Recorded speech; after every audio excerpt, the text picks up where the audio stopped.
श्री शिव पुराण वायवीय संहिता उत्तरखंड अध्याय 5 परमेश्वर शिव के यथार्थ स्वरूप का विवेचन तथा उनकी शरण में जाने से जीव के कल्याण का कथन। उपमन्यु कहते हैं, यदुनंदन, यह चराचर जगत देवाधिदेव महादेव जी का स्वरूप है, परंतु पशु जीव भारी पास से बंधे होने के कारण जगत को इस रूप में नहीं जानते। महर्षिगण उन परमेश्वर शिव के निर्विकल्प परम भाव को न जानने के कारण उन एक का ही अनेक रूपों में वर्णन करते हैं। कोई उस परम तत्व को अपर ब्रह्म रूप कहते हैं, कोई पर ब्रह्म रूप बताते हैं और कोई आदि अंत से रहित उत्कृष्ट महादेव स्वरूप कहते हैं। पंच महाभूत, इंद्रिय, अंतकरण तथा प्राकृतिक विषय रूप जड़ तत्व को अपर ब्रह्म कहा गया है। इससे भिन्न समष्टि चैतन्य का नाम पर ब्रह्म है। वृहत और व्यापक होने के कारण उसे ब्रह्म कहते हैं। प्रभु वेदों एवं ब्रह्मा जी के अधिपति पर ब्रह्म परमात्मा शिव के वे पर और अपर दो रूप हैं। कुछ लोग महेश्वर शिव को विद्या अविद्या स्वरूपी कहते हैं। इसमें विद्या चेतना है और अविद्या अचेतना। यह विद्या अविद्या रूप विश्व जगत गुरु भगवान शिव का रूप ही है, इसमें संदेह नहीं है, क्योंकि विश्व उनके वश में है। भ्रांति विद्या तथा पराविद्या या परम तत्व ये शिव के तीन उत्कृष्ट रूप माने गए हैं। पदार्थों के विषय में जो अनेक प्रकार की असत्य धारणाएं हैं उन्हें भ्रांति कहते हैं। यथार्थ धारणा या ज्ञान का नाम विद्या है तथा जो विकल्प रहित परम ज्ञान है उसे परम तत्व कहते हैं। परम तत्व ही सत है, इससे विपरीत असत कहा गया है। सत और असत दोनों का पति होने के कारण शिव सद सतपति कहलाते हैं। अन्य महर्षियों ने क्षर अक्षर और उन दोनों से परे परम तत्व का प्रतिपादन किया है। संपूर्ण भूत क्षर है और जीवात्मा अक्षर कहलाता है। वे दोनों परमेश्वर के रूप है, क्योंकि उन्हीं के अधीन है। शांत स्वरूप शिव उन दोनों से परे हैं, इसलिए क्षर अक्षर पर कहे गए हैं। कुछ महर्षि परम कारण रूप शिव को समष्टि व्यष्टि स्वरूप तथा समष्टि और व्यष्टि का कारण कहते हैं। अव्यक्त को समष्टि कहते हैं और व्यक्त को व्यष्टि। ये दोनों परमेश्वर शिव के रूप हैं, क्योंकि उन्हीं की इच्छा से प्रवृत्त होते हैं। उन दोनों के कारण रूप से स्थित भगवान शिव परम कारण हैं। अतः कारणार्थ वेता ज्ञानी पुरुषों ने समष्टि व्यष्टि का कारण बताते हैं। कुछ लोग परमेश्वर को जाति व्यक्ति स्वरूप कहते हैं। जिसका शरीर में भी अनुवर्तन हो वह जाति कही गई है। शरीर की जाति के आश्रित रहने वाली जो व्यावृत्ति है, जिसके द्वारा जाति भावना का आच्छादन और वैयक्तिक भावना का प्रकाशन होता है, उसका नाम व्यक्ति है। जाति और व्यक्ति दोनों ही भगवान शिव की आज्ञा से परिपालित हैं। अतः उन महादेव जी को जाति व्यक्ति स्वरूप कहा गया है। कोई कोई शिव को प्रधान पुरुष व्यक्त और काल रूप कहते हैं।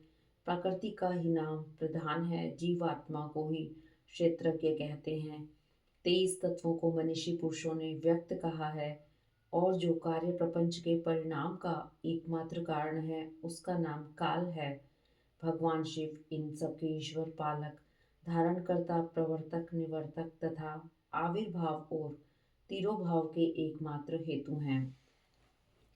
वे स्वयं प्रकाश एवं अजन्मा हैं, इसलिए उन महेश्वर को प्रधान पुरुष व्यक्त और काल रूप कहा गया है।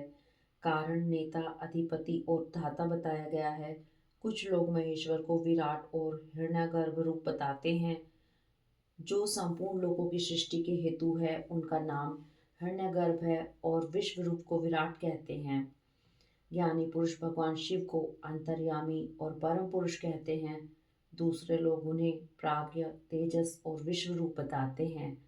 कोई उन्हें तुरीय रूप मानते हैं और कोई सौम्य रूप। कितने ही विद्वानों का कथन है कि वे ही माता, मान, मय और मिति रूप हैं। अन्य लोग कर्ता, क्रिया, कार्य, कारण और कारण रूप कहते हैं। दूसरे ज्ञानी उन्हें जागृत, स्वपन और सुषुप्ति रूप बताते हैं। कोई भगवान शिव को तुरीय रूप कहते हैं तो कोई तुरीय अतीत, कोई निर्गुण बताते हैं, कोई सगुण, कोई संसारी कहते हैं, कोई असंसारी, कोई स्वतंत्र मानते हैं तो कोई अस्वतंत्र। कोई उन्हें घोर कहते हैं, कोई सौम्य। कोई रागवान कहते हैं, कोई वीतराग। कोई निष्क्रिय बताते हैं, कोई सक्रिय। किन्हीं के कथनानुसार वे निरिंद्रिय हैं तो किन्हीं के मत में सइंद्रिय हैं। एक उन्हें ध्रुव कहता है, दूसरा अध्रुव। कोई उन्हें साकार बताता है तो कोई निराकार। किन्हीं के मत में वे अदृश्य हैं तो किन्हीं के मत में दृश्य। कोई उन्हें वर्णनीय मानते हैं तो कोई अनिर्वचनीय। किन्हीं के मत में वे शब्द स्वरूप हैं तो किन्हीं के मत में शब्द अतीत। कोई उन्हें चिंतन का विषय मानते हैं तो कोई अचिंत्य समझते हैं। दूसरे लोगों का कहना है कि वे ज्ञान स्वरूप हैं, कोई उन्हें विज्ञान की संज्ञा देते हैं। किन्हीं के मत में वे ज्ञेय हैं और किन्हीं के मत में अज्ञेय। कोई उन्हें पर बताता है, कोई अपर। इस तरह उनके विषय में नाना प्रकार की कल्पनाएं होती हैं। इन नाना प्रतीतियों के कारण मुनिजन उन परमेश्वर के यथार्थ स्वरूप का निश्चय नहीं कर पाते। जो सर्वभाव से उन परमेश्वर की शरण में आ गए हैं, वे ही उन परम कारण शिव को बिना यत्न के ही जान पाते हैं।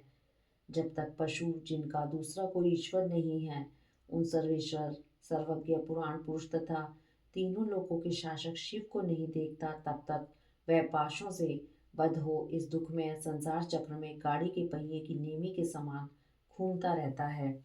जब यह दृष्टा जीवात्मा, सबके शासक, ब्रह्मा के भी आदि कारण, संपूर्ण जगत के रचिता, सुवर्ण उपम, दिव्य प्रकाश स्वरूप परम पुरुष का साक्षात्कार कर लेता है, तब पुण्य और पाप दोनों को भली भांति हटाकर निर्मल हुआ वह ज्ञानी महात्मा सर्वोत्तम समता को प्राप्त कर लेता है। इति श्री अध्याय 5। अध्याय 6। शिव के शुद्ध, बुद्ध, मुक्त, सर्वमय, सर्वव्यापक एवं सर्वातीत स्वरूप का तथा उनके प्रणव रूपता का प्रतिपादन। उपमन्यु कहते हैं, यदुनंदन, शिव को न तो आणव मल का ही बंधन प्राप्त है, न कर्म का, न माया का ही। प्राकृतिक बोध, अहंकार, मन, चित्त, इंद्रिय, तन्मात्रा और पंचभूत संबंधी भी कोई बंधन उन्हें नहीं छू सकता है। अमित तेजस्वी शंभु को न काल, न कला, न विद्या, न नियति, न राग और न द्वेष रूपी बंधन प्राप्त है। उनमें न तो कर्म है, न उन कर्मों का परिपाक है, न उनके फलस्वरूप सुख और दुख है, न उनका वासनाओं से संबंध है, न कर्मों के संस्कारों से भूत, भविष्य और वर्तमान भोगों तथा उनके संस्कारों से भी उनका संपर्क नहीं है। न उनका कोई कारण है, न कर्ता, न आदि है, न अंत है, न मध्य है, न कर्म और कारण है, न अकर्तव्य है और न कर्तव्य ही है। उनका ना कोई बंधु है और न अबंधु, न नियंता है, न प्रेरक, न पति है, न गुरु है और न त्राता ही है। उनसे अधिक की चर्चा कौन करे, उनके समान भी कोई नहीं है। उनका न जन्म होता है, न मरण। उनके लिए कोई वस्तु न तो वांछित है और न अवांछित ही। उनके लिए न विधि है, न निषेध, न बंधन है, न मुक्ति। जो अकल्याणकारी दोष हैं, वे उनमें कभी नहीं रहते, परंतु संपूर्ण कल्याणकारी गुण उनमें सदा ही रहते हैं। क्योंकि शिव साक्षात परमात्मा है, वे शिव अपनी शक्तियों द्वारा इस संपूर्ण जगत में व्याप्त होकर अपने स्वभाव से च्युत न होते हुए सदा ही स्थित रहते हैं, इसलिए उन्हें स्थाणु कहते हैं। यह संपूर्ण चराचर जगत शिव से अधिष्ठित है, अतः भगवान शिव सर्वरूप माने गए हैं। जो ऐसा जानता है वह कभी मोह में नहीं पड़ता। रुद्र सर्वरूप हैं, उन्हें नमस्कार है। वे सत्स्वरूप परम महान पुरुष हिरण्याबाहु भगवान हिरण्यापति, ईश्वर, अंबिकापति, ईशान, पिनाक पाणी तथा वृषभ वाहन हैं। एकमात्र रुद्र ही पर ब्रह्म परमात्मा हैं। वे ही कृष्ण पिंगल वर्ण वाले पुरुष हैं। वे हृदय के भीतर कमल के मध्य भाग में केश के अग्रभाग की भांति सूक्ष्म रूप से चिंतन करने योग्य हैं। उनके केश सुनहरे रंग के हैं, नेत्र कमल के समान सुंदर हैं, अंग कांति अरुण और ताम्र वर्ण की है। वे सुवर्ण में नीलकंठ देव सदा विचरते रहते हैं। उन्हें सौम्य, घोर, मिश्र, अक्षर, अमृत और अव्यय कहा गया है।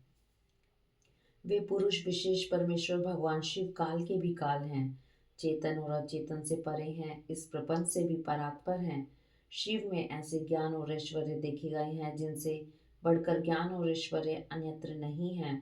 मनीषी पुरुषों ने भगवान शिव को लोक में सबसे अधिक ऐश्वर्यशाली पद पर प्रतिष्ठित बताया है। प्रत्येक कल्प में उत्पन्न होकर एक सीमित काल तक रहने वाले ब्रह्माओं को आदिकाल में विस्तार पूर्वक शास्त्र का उपदेश देने वाले भगवान शिव ही हैं। एक सीमित काल तक रहने वाले गुरुओं के भी वे गुरु हैं। वे सर्वेश्वर सदा सभी के गुरु हैं। काल की सीमा उन्हें छू नहीं सकती। उनकी शुद्ध स्वाभाविक शक्ति सबसे बढ़कर है। उन्हें अनुपम ज्ञान और नित्य अक्षय शरीर प्राप्त है। उनके ऐश्वर्य की कहीं तुलना नहीं है। उनका सुख अक्षय और बल अनंत है। उनमें असीम तेज, प्रभाव, पराक्रम, क्षमा और करुणा भरी है। वे नित्य परिपूर्ण हैं। उन्हें सृष्टि आदि से अपने लिए कोई प्रयोजन नहीं है। दूसरों पर परम अनुग्रह ही उनके समस्त कर्मों का फल है। प्रणव उन परमात्मा शिव का वाचक है। शिव, रुद्र आदि नामों से प्रणव ही सबसे उत्कृष्ट माना गया है।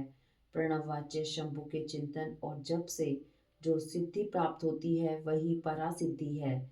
इसमें संशय नहीं है। इसलिए शास्त्रों के पारंगत मनस्वी विद्वान वाच्य और वाचक की एकता स्वीकार करते हुए महादेव जी को प्रणव रूप कहते हैं।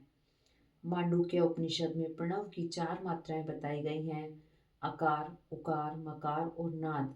अकार को ऋग्वेद कहते हैं, उकार यजुर्वेद कहा गया है, मकार सामवेद है और नाद अर्थवेद की श्रुति है। अकार महाबीज है, वह रजोगुण तथा सृष्टिकर्ता ब्रह्मा है। उकार प्रकृति रूपा योनि है, वह सत्वगुण तथा पालनकर्ता श्री हरि है। मकार जीवात्मा एवं बीज है, वह तमोगुण तथा संहार करता रुद्र है।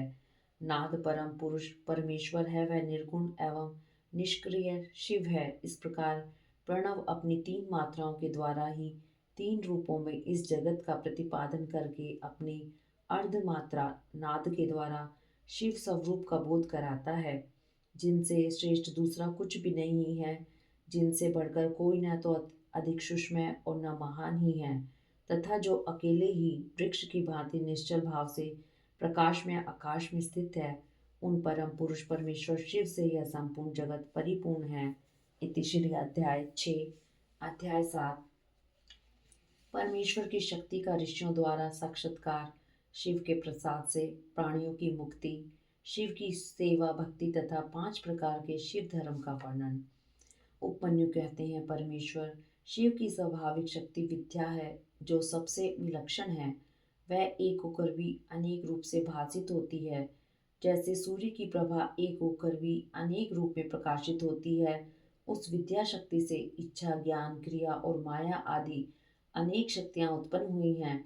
ठीक उसी तरह जैसे अग्नि से बहुत सी चिंगारियाँ प्रकट होती हैं, उसी से सदाशिव और ईश्वर आदि तथा विद्या और विद्येश्वर आदि पुरुष भी प्रकट हुए हैं।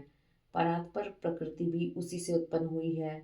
मैं तत्व से लेकर विशेष पर्यंत सारे विकार तथा अज आदि मूर्तियां भी उसी से प्रकट हुई हैं। इनके सिवा जो अन्य वस्तुएं हैं वे सभी भी उसी शक्ति के कार्य हैं, इसमें संशय नहीं है। वह शक्ति सर्वव्यापिनी, सूक्ष्म तथा ज्ञानन आनंद रूपिणी है। उसी से शीतांशु भूषण भगवान शिव शक्तिमान कहलाते हैं। शक्तिमान शिव वेद हैं और शक्ति रूपिणी शिवा विद्या है। वे शक्ति रूपा शिवा ही प्रज्ञा, श्रुति, समृद्धि, धृति, स्थिति, निष्ठा, ज्ञान शक्ति, इच्छा शक्ति, कर्म शक्ति, आज्ञा शक्ति, पर ब्रह्म, परा और अपरा नाम की 2 विद्याएं शुद्ध विद्या और शुद्ध कला हैं, क्योंकि सब कुछ शक्ति का ही कार्य है। माया, प्रकृति, जीव, विकार, विकृति, असत और सत आदि जो कुछ भी उपलब्ध होता है वह सब उन शक्तियों से ही व्याप्त है। वे शक्ति रूपणी शिवा देवी माया द्वारा समस्त चराचर ब्रह्मांड को अनायास ही मोह में डाल देती हैं और लीला पूर्वक उसे मोह के बंधन से मुक्त भी कर देती हैं। इस शक्ति के 27 प्रकार हैं। 27 प्रकार वाली इस शक्ति के साथ सर्वेश्वर शिव संपूर्ण विश्व को व्याप्त करके स्थित हैं।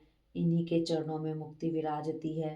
पूर्व काल की बात है, संसार बंधन से छूटने की इच्छा वाले कुछ ब्रह्मवादी मुनियों के मन में यह संशय हुआ।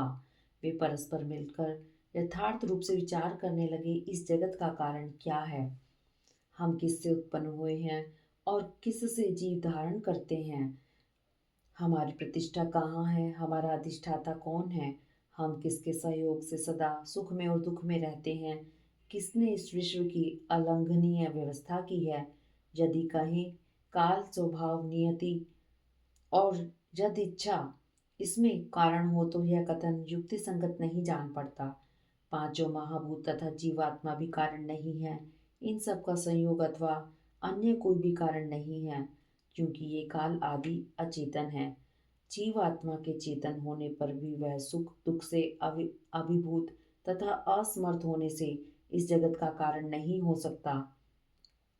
अतः कौन कारण है, इसका विचार करना चाहिए। इस प्रकार आपस में विचार करने पर जब वे युक्तियों द्वारा किसी निर्णय तक न पहुंच सके, तब उन्होंने ध्यान योग में स्थित होकर परमेश्वर की स्वरूप भूता अचिंत्य शक्ति का साक्षात्कार किया, जो अपने ही गुणों से सत्व रज और तम से ढकी है तथा उन तीनों गुणों से परे है। परमेश्वर की वह साक्षात शक्ति समस्त पाशों का विच्छेद करने वाली है। उसके द्वारा बंधन काट दिए जाने पर जीव अपनी दिव्य दृष्टि से उन सर्व कारण शक्तिमान जीव अपनी दिव्य दृष्टि से उन सर्व कारण का शक्तिमान महादेव जी का दर्शन करने लगते हैं, जो काल से लेकर जीवात्मा तक पूर्वोक्त समस्त कारणों पर तथा संपूर्ण विश्व पर अपनी इस शक्ति के द्वारा ही शासन करते हैं। वे परमात्मा अप्रमेय हैं। तदंतर परमेश्वर के प्रसाद योग, परम योग तथा सुदृढ़ भक्ति योग के द्वारा उन मुनियों ने दिव्य गति प्राप्त कर ली। श्री कृष्ण जो अपने हृदय में शक्ति सहित भगवान शिव का दर्शन करते हैं, उन्हीं को सनातन शांति प्राप्त होती है, दूसरों को नहीं। यह श्रुति का कथन है। शक्तिमान का शक्ति से कभी वियोग नहीं होता, अतः शक्ति और शक्तिमान दोनों के तादात्म्य से परमानंद की प्राप्ति होती है। मुक्ति की प्राप्ति में निश्चय ही ज्ञान और कर्म का कोई क्रम विवक्षित नहीं है। जब शिव और शक्ति की कृपा हो जाती है, तब वह मुक्ति हाथ में आ जाती है। देवता दानव पशु पक्षी कीड़े मकोड़े भी उनकी कृपा से मुक्त हो जाते हैं। गर्भ का बच्चा, जन्मता हुआ बालक, शिशु, तरुण, वृद्ध, मुमूर्षु, स्वर्गवासी, नार की पतित, धर्मात्मा, पंडित अथवा मूर्ख साम जीव की कृपा होने पर तत्काल मुक्त हो जाते हैं, इसमें संशय नहीं है। परमेश्वर अपनी स्वाभाविक करुणा से अयोग्य भक्तों के भी विविध मलों को दूर करके उन पर कृपा करते हैं, इसमें संदेह नहीं है। भगवान की कृपा से ही भक्ति होती है और भक्ति से ही उनकी कृपा होती है। अवस्था भेद का विचार करके विद्वान पुरुष इस विषय में मोहित नहीं होता है। कृपा प्रसाद पूर्वक जो यह भक्ति होती है, वह भोग और मोक्ष दोनों की प्राप्ति कराने वाली है। उसे मनुष्य एक जन्म में नहीं प्राप्त कर सकता। अनेक जन्मों तक श्रोत स्मार्थ कर्मों का अनुष्ठान करके सिद्ध हुए विरक्त एवं ज्ञान संपन्न पुरुषों पर महेश्वर प्रसन्न होते और कृपा करते हैं। देवेश्वर शिव के प्रसन्न होने पर उस पशु में बुद्धिपूर्वक थोड़ी सी भक्ति का उदय होता है। तब वह यह अनुभव करने लगता है कि भगवान शिव मेरे स्वामी हैं। फिर तपस्या पूर्वक वह नाना प्रकार के शैव धर्मों के पालन में संलग्न होता है। उन धर्मों के पालन में बारंबार लगे रहने से उसके हृदय में पराभक्ति का प्रादुर्भाव होता है। उस पराभक्ति से परमेश्वर का परम प्रसाद उपलब्ध होता है। प्रसाद से संपूर्ण पापों से छुटकारा मिलता है और छुटकारा मिल जाने पर परमानंद की प्राप्ति होती है। जिस मनुष्य का भगवान शिव में थोड़ा सा भी भक्ति भाव है, वह 3 जन्मों के बाद अवश्य मुक्त हो जाता है। उसे इस संसार में योनि यंत्र की पीड़ा नहीं सहनी पड़ती। सांगा अंग सहित और अनंगा अंग रहित जो सेवा है, उसी को भक्ति कहते हैं। उसके फिर 3 भेद होते हैं, मानसिक, वाचिक और शारीरिक। शिव के रूप आदि का जो चिंतन है, उसे मानसिक सेवा कहते हैं। जप आदि वाचिक सेवा है और पूजन आदि कर्म शारीरिक सेवा है। इन त्रिविध साधनों से संपन्न होने वाली जो यह सेवा है, उसे शिव धर्म भी कहते हैं। परमात्मा शिव ने 5 प्रकार का शिव धर्म बताया है: तप, कर्म, जप, ध्यान और ज्ञान।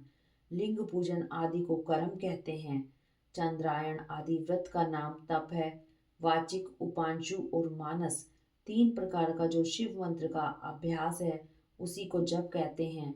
शिव का चिंतन ही ध्यान कहलाता है तथा शिव संबंधी आगमों में जिस ज्ञान का वर्णन है उसी को यहाँ ज्ञान शब्द से कहा गया है। श्रीकंठ शिव ने शिवा के प्रति जिस ज्ञान का उपदेश किया है वही शिव नाम है, वही शिवागम है। शिव के आश्रित जो भक्तजन हैं उन पर कृपा करके कल्याण के एकमात्र साधक इस ज्ञान का उपदेश किया गया है। अतः कल्याणकामी बुद्धिमान पुरुष को चाहिए कि वह परम कारण शिव में भक्ति को बढ़ाए तथा विषय आसक्ति का त्याग करे। इति श्री अध्याय 7। अध्याय 8। शिव ज्ञान शिव की उपासना से देवताओं को उनका ध्यान दर्शन, सूर्य देव में शिव की पूजा करके अर्घ्य दान की विधि तथा व्यास अवतारों का वर्णन। श्री कृष्ण बोले, भगवान अब मैं उस शिव तत्व को सुनना चाहता हूँ जो वेदों का सार तत्व है तथा जिसे भगवान शिव ने अपने शरणागत भक्तों की मुक्ति के लिए कहा है। प्रभु, शिव की पूजा कैसे की जाती है, पूजा आदि में किसका अधिकार है तथा ज्ञान योग आदि कैसे सिद्ध होते हैं। उत्तम व्रत का पालन करने वाले मुनीश्वर ये सब बातें विस्तार पूर्वक बताइए। उपमन्यु ने कहा, भगवान शिव ने जिस वेदोक्त ज्ञान को संक्षिप्त करके कहा है वही शैव ज्ञान है। वह निंदा स्तुति आदि से रहित तथा श्रवण मात्र से ही अपने प्रति विश्वास उत्पन्न करने वाला है। यह दिव्य ज्ञान गुरु की कृपा से प्राप्त होता है और अनायास ही मोक्ष देने वाला है। मैं उसे संक्षिप्त में ही बताऊंगा क्योंकि उसका विस्तार पूर्वक वर्णन कोई कर ही नहीं सकता है। पूर्व काल में महेश्वर शिव सृष्टि की इच्छा करके सत्कार्य कारणों से नियुक्त हो स्वयं ही अव्यक्त से व्यक्त में प्रकट हुए। उस समय ज्ञान स्वरूप भगवान विश्वनाथ ने देवताओं में सबसे प्रथम देवता वेदपति ब्रह्मा जी को उत्पन्न किया। ब्रह्मा ने उत्पन्न होकर अपने पिता महादेव को देखा तथा ब्रह्मा जी के जनक महादेव जी ने भी उत्पन्न हुए ब्रह्मा की ओर स्नेहपूर्ण दृष्टि से देखा और उन्हें सृष्टि रचने की आज्ञा दी। रुद्रदेव की कृपा दृष्टि से देखे जाने पर सृष्टि के सामर्थ्य से युक्त हो उन ब्रह्मदेव ने समस्त संसार की रचना की और पृथक पृथक वर्णों तथा आश्रमों की व्यवस्था की। उन्होंने यज्ञ के लिए सोम की सृष्टि की। सोम से भूलोक का प्रादुर्भाव हुआ। फिर पृथ्वी अग्नि सूर्य यज्ञ में विष्णु और शचीपति इंद्र प्रकट हुए। वे सब तथा अन्य देवता रुद्र अध्याय पढ़कर रुद्रदेव की स्तुति करने लगे। तब भगवान महेश्वर अपनी लीला प्रकट करने के लिए उन सब का ज्ञान हर कर प्रसन्न मुख से उन देवताओं के आगे खड़े हो गए। तब देवताओं ने मोहित होकर उनसे पूछा, आप कौन हैं? भगवान रुद्र बोले, श्रेष्ठ देवताओं, सबसे पहले मैं ही था, इस समय भी सर्वत्र मैं ही हूँ और भविष्य में भी मैं ही रहूँगा। मेरे सिवा दूसरा कोई नहीं है। मैं भी अपने तेज से संपूर्ण जगत को तृप्त करता हूँ। मुझसे अधिक और मेरे समान कोई नहीं है। जो मुझे जानता है वह मुक्त हो जाता है। ऐसा कहकर भगवान रुद्र वहीं अंतर्ध्यान हो गए। जब देवताओं ने उन महेश्वर को नहीं देखा तब वे सामवेद के मंत्रों द्वारा उनकी स्तुति करने लगे। अर्थव शीर्ष में वर्णित पाशुपत व्रत को ग्रहण करके उन अमर गणों ने अपने संपूर्ण अंगों में भस्म लगा लिया। यह देख उन पर कृपा करने के लिए पशुपति महादेव अपने गणों और उमा के साथ उनके निकट आए। प्राणायाम के द्वारा श्वास को जीतकर निद्रा रहित एवं निष्पाप हुए योगीजन अपने हृदय में जिनका दर्शन करते हैं उन्हें महादेव को उन देवीश्वरों ने वहां देखा जिन्हें ईश्वर की इच्छा का अनुसरण करने वाली पराशक्ति कहते हैं। वह वामलोचना भवानी को भी उन्होंने वामदेव महेश्वर के वाम भाग में विराजमान देखा, जो संसार को त्याग कर शिव के परम पद को प्राप्त कर चुके हैं तथा जो नित्य सिद्ध हैं। उन गणेश्वरों का भी देवताओं ने दर्शन किया। तत्पश्चात देवता महेश्वर संबंधी वैदिक और पौराणिक दिव्य स्त्रोतों द्वारा देवी सहित महेश्वर की स्तुति करने लगे। तब वृषभध्वज महादेव जी की भी उन देवताओं की ओर कृपा पूर्वक देखकर अत्यंत प्रसन्न हो स्वभावतः मधुर वाणी में बोले, मैं तुम लोगों पर बहुत संतुष्ट हूँ। उन प्रार्थनीय एवं पूज्यतम भगवान विश्वध्वज को अत्यंत प्रसन्नचित्त जान देवताओं ने प्रणाम करके आदर पूर्वक उनसे पूछा, भगवान इस भूतल पर किस मार्ग से आपकी पूजा होनी चाहिए और उस पूजा में किसका अधिकार है, यह ठीक ठीक बताने की कृपा करें। तब देवेश्वर शिव ने देवी की ओर मुस्कुराते हुए देखा और अपने परम घोर सूर्य में स्वरूप को दिखाया। उनका वह स्वरूप संपूर्ण ऐश्वर्य गुणों से संपन्न, सर्व तेजों में सर्वोत्कृष्ट तथा शक्तियों, मूर्तियों, अंगों, ग्रहों और देवताओं से घिरा हुआ था। उनके 8 भुजाएं और 4 मुख थे। उनका आधा भाग नारी के रूप में था। उस अद्भुत आकृति वाले आश्चर्यजनक स्वरूप को देखते ही सब देवता यह जान गए कि सूर्य देव, पार्वती देवी, चंद्रमा, आकाश, वायु, तेज, जल, पृथ्वी तथा शेष पदार्थ भी शिव के ही स्वरूप हैं। संपूर्ण चराचर जगत शिवमय ही है। परस्पर ऐसा कहकर उन्होंने भगवान सूर्य को अर्घ्य दिया और नमस्कार किया। अर्घ्य देते समय वे इस प्रकार बोले, जिनका वर्ण सिंदूर के समान है और मंडल सुंदर है, जो स्वर्ण के समान कांतिमान आभूषणों से विभूषित हैं, जिनके नेत्र कमल के समान हैं, जिनके हाथ में भी कमल है, जो ब्रह्मा, इंद्र और नारायण के भी कारण हैं, उन भगवान को नमस्कार है। यों कह उत्तम रत्नों से पूर्ण सुवर्ण, कुमकुम, कुश और पुष्प से युक्त जल सोने के पात्र में लेकर उन देवेश्वर को अर्घ्य दे और कहें, भगवान आप प्रसन्न हो, आप सबके आदि कारण हैं, आप ही रुद्र, विष्णु, ब्रह्मा और सूर्य रूप हैं। गणों सहित आप शांत शिव को नमस्कार है, जो एकाग्रचित हो सूर्य मंडल में शिव का पूजन करके प्रातःकाल, मध्यान्ह काल और सायंकाल में उनके लिए उत्तम अर्घ्य देता है, प्रणाम करता है और इन श्रवण सुखद श्लोकों को पढ़ता है, उसके लिए कुछ भी दुर्लभ नहीं है। यदि वह भक्त है तो अवश्य ही मुक्त हो जाता है। इसलिए प्रतिदिन शिव रूपी सूर्य का पूजन करना चाहिए। धर्म, अर्थ, काम और मोक्ष के लिए मन, वाणी तथा क्रिया द्वारा उनकी आराधना करनी चाहिए। तत्पश्चात मंडल में विराजमान महेश्वर देवताओं की ओर देखकर और उन्हें संपूर्ण शास्त्रों में श्रेष्ठ शिव शास्त्र देकर वहीं अंतर ध्यान हो गए। उस शास्त्र में शिव पूजा का अधिकार ब्राह्मण, क्षत्रिय और वैश्यों को दिया गया है। यह जानकर देवेश्वर शिव को प्रणाम करके देवता जैसे आए थे वैसे चले गए। तदंतर दीर्घ काल के पश्चात जब वह शास्त्र लुप्त हो गया, तब भगवान शंकर के अंक में बैठी हुई महेश्वरी शिवा ने पतिदेव से उसके विषय में पूछा।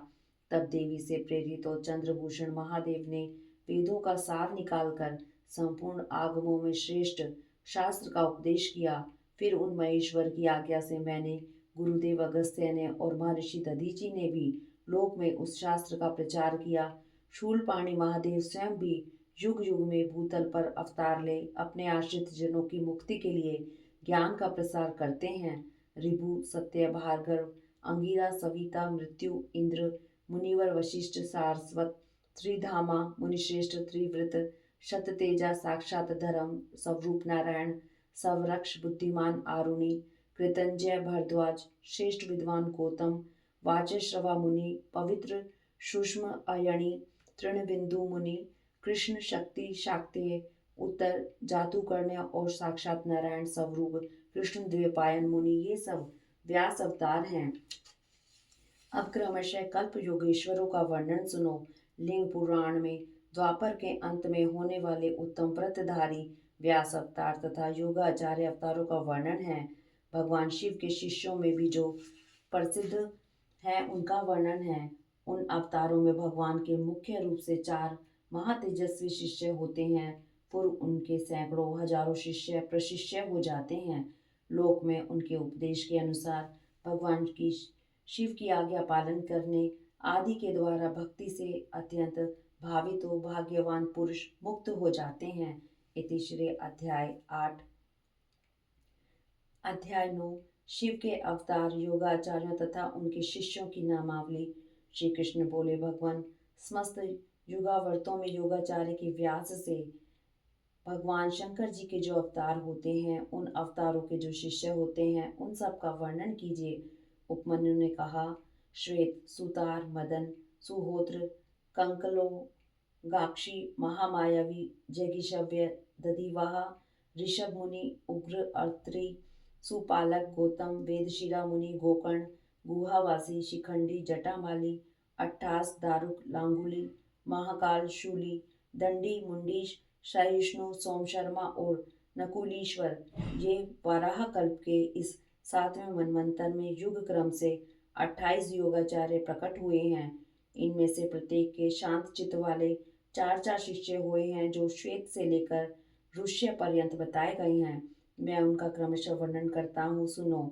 श्वेत, श्वेतशिख, श्वेताश्व, श्वेतलोहित, दुदुम्बी, शतरूप, ऋचिक, केतुमान, विकोश, विकेश, विपाश, पाशनाशन, सुमुख, दुर्मुख, दुर्गम, तुर्तिकरम, सनत कुमार, सनक, सनंदन, सनातन, सुधामा, विरजा, शंख, अंडज, सारस्वत, मेघ, मेघवाहा, सुवाहक, कपिल, आसुरी, पंचशिक, वाशकल, पराशर, गर्ग, भार्गव, अंगिरा, बलबंधु, निरामित्र, केतुशृंग, तपोधन, लंबोदर, लंबात्मा, लंबकेशक, सर्वज्ञ, समबुद्धि, साध्य, सिद्धि, सुधामा, कश्यप, वशिष्ठ, विरजा, अत्रि, उग्र, गुरुश्रेष्ठ, श्रवण, श्रविष्ठक, कुणि, कुण, बाहु, कुश, शरीर, कुनेत्र, काश्यप, उष्णा, च्यवन, बृहस्पति, उतथ्य, वामदेव, महाकाल, महानील, वाचश्रवा, सुवीर, शावक, यतीश्वर, हिरण्यनाभ, कौशल्य, लोकाक्षी, कुथुमी, सुमंतु, जैमिनी, कुबंध, कुशकंदर, पलक्ष, दार्भायणी, केतुमान, गौतम, भल्लवी, मधुपिंग, श्वेतकेतु, उशिज, वृद्रश्व, देवल, कवि, शालिहोत्र, सुवेश, युवनाश्व, शरद्वसु, छगल, कुंभकर्ण, कुंभ, प्रबाहुक, उल्लुक, विद्युत, शंभुक, अश्वलायन, अक्षपाद, कणाद, उल्लुक, वत्स, कुशिक, गर्ग, मित्रक और ऋष्य ये योगाचार्य रूपी महेश्वर के शिष्य हैं। इनकी संख्या 112 है। ये सब के सब सिद्ध पाशुपत हैं। इनका शरीर भस्म से विभूषित रहता है। ये संपूर्ण शास्त्रों के तत्वज्ञ, वेद और वेदांगों के पारंगत विद्वान, शिव आश्रम में अनुरक्त, शिव ज्ञान परायण, सब प्रकार की आसक्तियों से मुक्त, एकमात्र भगवान शिव में ही मन को लगाने रखने वाले, संपूर्ण द्वंद्वों को सहने वाले, धीर, सर्वभूत हितकारी, सरल, कोमल, स्वस्थ, क्रोध शून्य और जितेंद्रिय होते हैं। रुद्राक्ष की माला ही इनका आभूषण है। उनके मस्तक त्रिपुंड से अंकित होते हैं। उनमें से कोई तो शिखा के रूप में ही जटा धारण करते हैं, किन्हीं के सारे केश ही जटा रूप होते हैं। कोई कोई ऐसे हैं जो जटा नहीं रखते और कितने ही सदा माथा मुंडाए रहते हैं।